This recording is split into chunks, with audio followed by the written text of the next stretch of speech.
Hi guys, and welcome to Farming Simulator 23, the mobile edition on Android. My name is Farmer Mo, and we'll be looking at Neubrunn. It's the European map in FS23. We'll be looking at some of the equipment that we start with, the fields, what productions there are in the game, and what I think in general is probably the best route to take to grow your bank balance without actually spending real money to buy coins.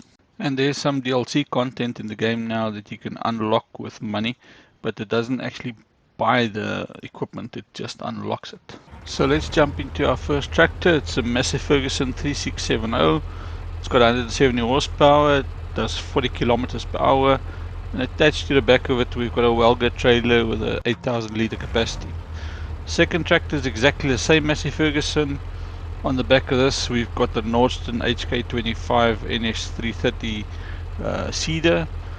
It is not a direct roll and it only takes 600 liters of seed, no fertilizer, and it's 3 meters wide. Next up we've got the John Deere 4755. This is a 190 horsepower tractor. It's a bit slower at 35 kilometers an hour, and it's got the Rabe vac a cultivator on the back, which is a 2.5 meter cultivator that can only go at 15 kilometers an hour. Not the best. And then lastly we've got the Deutsche Fahr top line harvester. It's got a 6 meter header on the front. It can also take a 3.4 meter header for harvesting corn. That's got an 8,500 litre capacity in the tank for the grain. Next up, let's look at the map. So you start off with 3 fields. 2 of them shows wheat, but in actual fact field 1 is ready to harvest, field 3 is already harvested. Field 2 is cultivated, so it can be planted.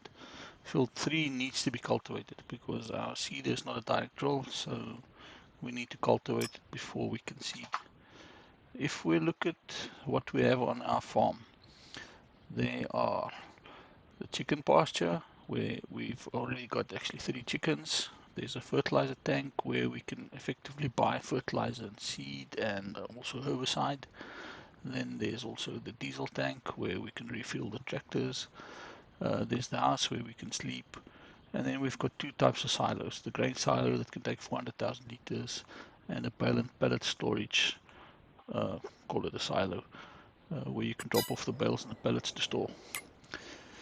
If we look at other things, for instance, the animals, we've got a cow barn that's in the south of the map. There's a horse barn on the east side of the map. And there's a pigsty way up in the north and a sheep barn just across the river. If I'm not mistaken, these probably vary in price, but I've seen the sheep barn is about 60,000. And if we look at the different productions, there's bakery, there's carpentry, there's cereal factory, there's dairy, grain mill, grape processing unit, the oil mill, the spinnery, the sugar mill. So there's quite a bit of options. And then there's the tailor shop. But the thing is, with all these different options, they all cost money to start off with. Our fields are not the biggest. They're all around 0.66 to 0.69 hectares. The rest of the fields go up in size to over 2.5 hectares, and in terms of prices, they go from about 160 to close to 660,000. In terms of the type of crops, so the grapes and olives is 2 specific fields that you can see over there. You cannot change those. You have to do those 2 fields if you want to do grapes and olives. The rest of the fields, as far as I understand, you can cultivate anything else into them. Next up, we'll look at the shop. So in FS23 Mobile Edition, you've got coins that you can purchase with real money. That's somewhere around $1 for 200,000 coins, but we're going to eventually do a let's play where we're not going to pay to win. We don't want to be buying stuff. Except eventually some of the DLC content, like these large tractors that you're going to have to pay, in my case 19 kroner for unlocking it. It's not actually purchasing the tractor, it's just unlocking it so that you could purchase it in game. I think in most other countries, if you work in dollars or euros, it'll probably be about $1. In some cases, it'll be $2, €2. Looking at small tractors, I mean, the only small tractor that you ever really be interested in is the small Landini Rex 4120 GT if you want to do grapes and olives. And then the other one that you might be interested in is the Lintrack, because the Lintrack can do 50 kilometers per hour, which is better than the two Massey Fergusons. All the other small tractors are only doing 40 kilometers per hour, so I don't see the need for any of them.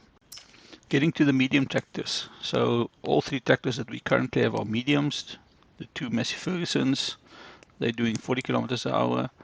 Then you've got the Zeta, that's also 40 in New Holland, that's 50. Then our John Deere, the 4755, that's only doing 35 kilometers an hour. That's the slowest tractor in the game. You've got the Landini there, that's 50.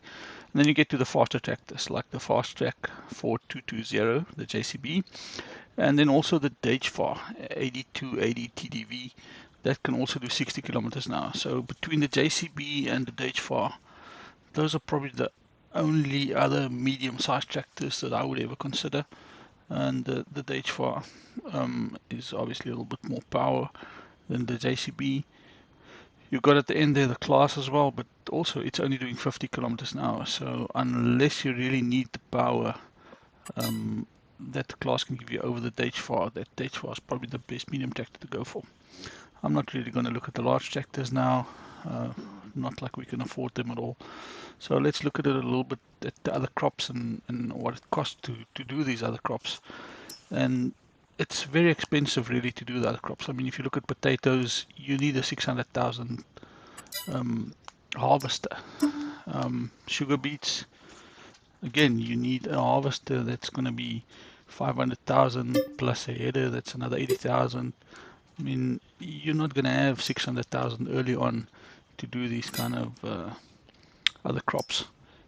Same with grapes and olives. I mean, if you add up all these small implements that you need, you're sitting with probably needing about 80,000 in terms of implements, and then you still need a harvester that's 240,000 in the case of grapes. Plus, you need that narrow tractor, that Landini, which is probably 60 or 70 odd thousand. So you need an investment of over 400,000, excluding the fuel that you have to buy. And with olives, it's even worse. The harvester is over 300,000. And of course, there's no loans in FS23. Next up is cotton. The cotton harvester is 485,000. You need a little trailer for either one bale or the bigger trailer for two bales, which makes it over 500,000 if you want to do cotton. Wood is even worse. You need the Ponzi Cobra, which is 445,000. And then you need the Rodney Forwarder, which is another 350,000. So wood is over 800,000. If we move on, anything that you're going to do with regards to productions, you're going to need to handle pallets. And the only real easy way to handle pallets is with this AgriLiner trailer, which is an auto-load trailer for 29,500. Next up is fertilizer spreaders. We've got an Amazon ZATS 3200, which takes 3200 liters, got a 42 meter working width, 18 kilometers an hour. The Bredal K165's got a much bigger capacity of 18,950, but it's a smaller width and slower. Then you also need crop protection, so this can be done with spraying, and spraying is only for herbicide, not for fertilizers. You've got the Hardy Mega 1200L, which can take 2,700 liters, and you've got the Hardy Aeon 52100 Delta Force, which can take a bit more, and it's got a wider width. Next, we look at plows. All the fields need to be plowed, but unfortunately, there's only one plow and it needs 220 horsepower. It's got only a 3.5 meter working width, and we don't have a tractor capable of pulling this. I mean, the John Deere is only 190 horsepower. You could also look at subsoilers for plowing, but that needs even more power. It's got a bit better working width at 5 meters, so that's something to look at when we have a decent tractor. If we want to do grass work, there's only one mower, 85,000. Unless you want to unlock the DLC for the Kroner, but I believe that would be a couple of 100,000. And then obviously you would need to row it up, so either the small 4.7 meter Kuhn GA4731 or the bigger one. In terms of balers, you're going to have to spend another 150,000 for baler, 90,000 for the trailer, and then if you want to do silage, which is probably the best way to make money, you need another 54,000. So all in all, just to get set up to do grass work, you're looking at a touch over 400,000.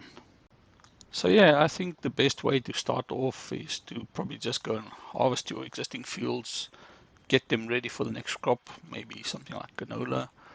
Use some of the grain that you harvest, get some chickens. Obviously, you'll have to get a fertilizer spreader, you'll have to get the sprayer for the herbicide, and then the next step is maybe get a grain mill, and so that you can turn some of the grains into wheat and at least make a little bit more money that way. But that's about it for this first look. I hope you guys enjoyed it. I hope you guys will like and subscribe, and come and watch our Let's Play.